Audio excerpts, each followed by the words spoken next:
The NBA went off the rails last night. Castle off the backboard to Wembanyama. We saw big men flying, and some of them for the first time in their careers. Plus, we got 3 insane endings in New Orleans, Portland, and Toronto, and a lot of electric plays. So let's start with the back and forth battle in the clutch between my Knicks and the Pels. The catch, jab step, shoots over Towns, and hits. You can't let Murphy have that shot. Fires up a 3, it's good! Jalen Brunson, another big three-pointer. Trey Murphy and Jalen Brunson trade threes, and coincidentally, both of them were able to hit 5 of 10 from beyond the arc. Then Murphy catches the lob inside and just overpowers Brunson for the easy deuce. So how do the Knicks respond? Bridges back to McBride, corner 3, bang! Deuce McBride from downtown. After missing the last 8 games, Deuce McBride returns to the stage with a 3 in the clutch. But playing in his 8th straight game thus far, Zion had ramped up his production a lot. Zion Williamson floats it up and in. Elite shot making right now. Williamson muscles his way inside, and OG Anunoby flexed his muscles on the other end as well. Hands, Anunoby 6 to shoot. Anunoby drives, gets inside for the slam. OG Anunoby puts the Knicks up by 1. On their next trip down the lane, the Pels failed to respond, and Brunson used that to put New York up by 3 with little over a minute left. The offensive rebound, back to Brunson. Brunson, the floater's up, it's good! Jalen Brunson gives the Knicks a 3-point lead. So with his team trailing, Zion goes directly at OG and gets the foul call to shoot 2 free throws. But Anunoby waves his finger and Mike Brown challenges the call. And even though we see a clear swipe on the replay, the ref explains that the foul call was made with his other hand. Nonetheless, Zion stays cool on the foul line to hit both shots when they need him the most. So with time winding down, I'm gonna leave it to Mike Breen to paint the picture for you. Side layup, he banks it home. Captain Clutch with another big bucket. Knicks back up by 3. Williamson on the drive once again, gets inside, layup is good. Back and forth they go. With only a second difference between the game clock and the shot clock, the Pels choose to foul McBride here, who goes to the line. First one is perfect. Mike Brown goes with Trey Jemison. Big free throw here. McBride hits both of them. 2 clutch free throws, 16 seconds remaining. Deuce keeps his end of the bargain, and now Zion leads the last possession for his team. Williamson looking to hand it off to a 3-point shooter. It's Poole. Poole leans in, tried to draw the foul, way off. Rebound McBride, throws it ahead to Bridges and a whistle. The Pelicans were looking for a 3, but they ended up with empty pockets, as Miles was able to secure the win for the Knicks at the end by hitting another pair of free throws. Next, we go to Portland, where the Mavs managed to get back and even take the lead in the clutch after trailing by 17 at one point. Last night, right? Yeah, so he's in your mind a little bit, right? It is now. Christie gets another 3. But just like in the Knicks game, the blow-for-blow trading has just started. Love over flag. Boy, that's a pretty three-pointer. He wants that live dribble. Yes, he does. Step and stop. Not sure he planned it that way. It was effective. I thought he did the stanky leg. I wasn't sure. Get the ball to him. Just let him go play. Can't argue with that. And when Brandon Williams broke the chain by missing the layup here, the Blazers knew how to punish that. Portland automatically gets the ball. And you stop because of the whistle. Love with the answer at the other end. And my man right here, Turbo, get it done. Takes it away. Williams starts the break with Apia. Sharp with the finish. A little 7-0 run got them back in front again. So down by 2 with less than 80 seconds to go, the Mavs are not ready to quit just yet. Beyond the arc, Christie, yes, a 3. They've got the lead again. Max Christie was balling last night, and with his 11th point in the 4th quarter of his 25 total, he gave Dallas a 1-point lead, which the Trailblazers took right back on the next possession from the free throw line. I don't know about this kind of foul so late in the game, but nobody asked me, so anyway, trying to respond, Najee Marshall gets a wide open look in the corner but fails to hit the 3, and now Deni Avdija has a chance to secure the win. However, Deni forcing the issue. Offensive foul on Deni Avdija. The refs compensate the Mavs for the previous play, and all of a sudden they got a chance to win the game now. Got to step on him. Back out. Marshall beyond the arc. Nope. Marshall missed another clean look, which resulted in 2 more free throws for Portland, and Shaedon Sharpe converted both of them to bump the lead up to 3. Still, there are 3 more seconds on the clock, which is enough for Klay Thompson to stun the crowd, right? There's Klay. Beyond the arc, got him in the air, let it go. No, not quite, and that'll do it. Nope, sometimes it's just not your day, as the Blazers survived the frantic finish. In Miami, we had ourselves a ball game in the first half between the Heat and the Nuggets. And it's fumbled away by Watson. And dunked. Never done that in 5 straight. Mitchell. Oh, and Khalil Ware with the left-hand jam. Miami is 17th in offense. Nice feed, and Murray to the cup. Guys were flying up and down the court, and maybe we saw the first ever alley-oop dunk by Nikola Jokic. Now Jokic into the corner. Murray's got it, somehow floated up. And the lob to Jokic is a beauty. Joker up high. Look at that monster slam with 2 hands by the Joker. Jokes aside, he continued what he knows best in the second quarter. Now Jokic, great pass under to Brown, and he lays it in. Jeez, he really is on a different level. Doing it all for the Nuggets as always, Nikola had 21 points, 8 assists, and 5 boards till this happened. In on Jones, Hawkes short, and Jokic is hurt. Jokic is hurt. He's grabbing his left knee, folks. Spencer Jones inadvertently stepped on Jokic's foot, causing an awkward extension on his leg as the big fella instantly grabbed his knee, wincing in pain. He left the game hobbling, and I just wish it's a minor injury and we'll see Nikola back on the floor in a minute. With him, the Nuggets left the chat as well. Now Powell sidesteps to a 3. That's good. Watson goes for the steal. Long range triple is good. 6 at Memphis. We're still shooting those threes. Now you're on fire. Wiggins. The Heat outscored the Nuggets 84-60 in the second half without the Joker on the court. Now you get the picture of what he means to his team. Speaking of that, the reigning MVP means a lot to his team as well, and he displayed all of his talents against his cousin from the Hawks. Offensive tactic against OKC. He's really got it going here in the first quarter. Realized how far underneath the basket he was. SGA right through the defense. Possession of the first quarter. Shea didn't use the screen instead. Pulls up, free throw line, and he's going to get it to go. Shea was cooking as usual, but Nickeil Alexander-Walker didn't shy from the spotlight as well. Nickeil. Oh, through traffic and drew the contact. Nickeil Alexander-Walker. Nickeil trying to find some daylight from midcourt. Got it! Nickeil Alexander-Walker With the left hand. Nickeil beats the first quarter buzzer with a wild left-handed heave from half court. Amazing. But OKC's electric run at the start of the second half amazed me even more because SGA's got it at 5 on the timer.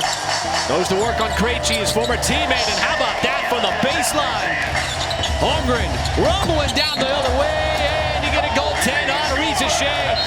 Already saw that stat line moments ago, and now it's Shea's turn as he returns the favor with a trifecta of his own. the Thunder executed a huge 19-3 run in just 2.5 minutes to take a double-digit lead. SGA scored 15 of his 39 points in the third quarter, and despite Nickeil's 30 in the game, OKC managed to hold the Hawks at distance until the final buzzer. Moving on to San Antonio, where Stephon Castle and Wemby put on a show. Shifty, threw it away.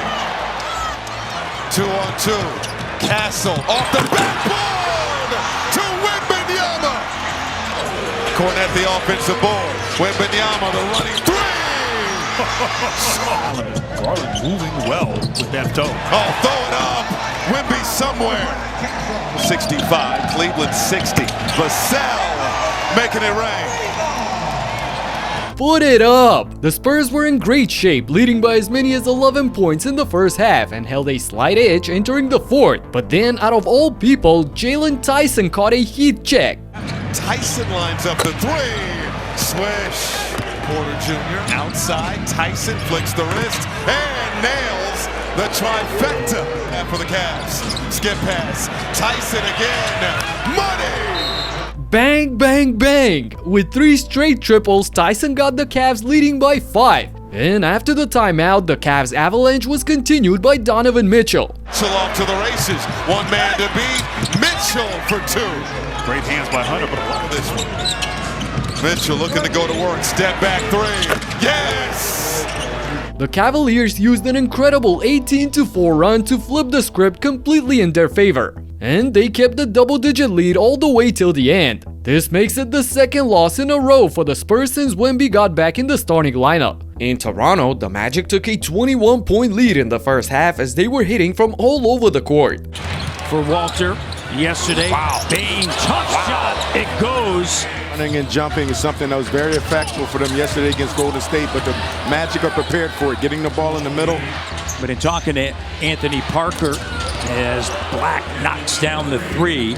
But Jamal Shead single-handedly erased 10 of that by playing perfect basketball for 3 minutes straight. Scooped up by Shead. 15-point game. Shead muscling his way through traffic. Misses. Here's Ingram. Kicks it. Swings. 3! Bucket and bucket. First half. A lot of boards to get because you're shooting 31%. But how about the bench play? With 9 of his 19 points off the bench, Jamal narrowed the gap to just 9, but Orlando actually held that margin all the way down to the middle of the fourth quarter. Banchero, a monster slam.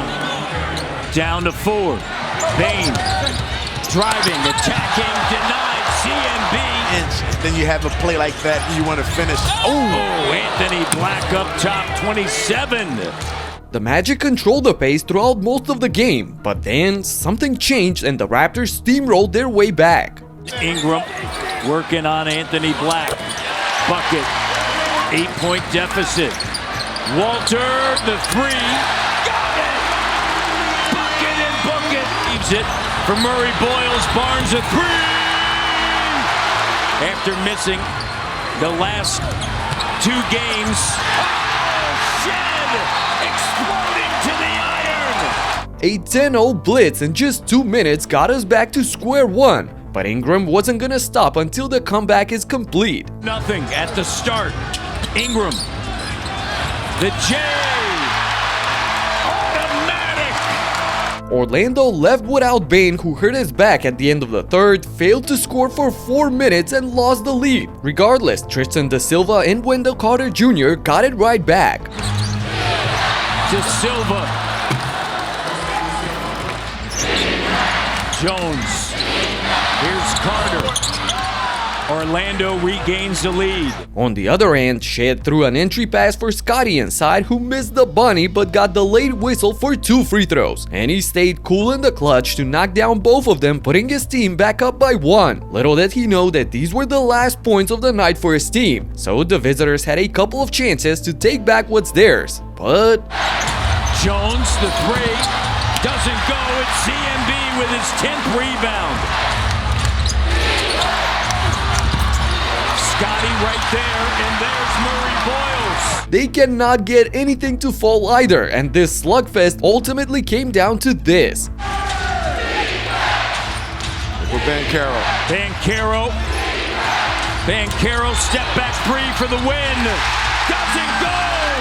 Paolo Banchero misses the potential game winner at the buzzer, and the Raptors survive on back-to-back wild games after the overtime win against the Warriors just 2 days ago. In Brooklyn, things got chippy in the first quarter already. And again, they're communicating really well. A little collision here with Draymond Green and Claxton.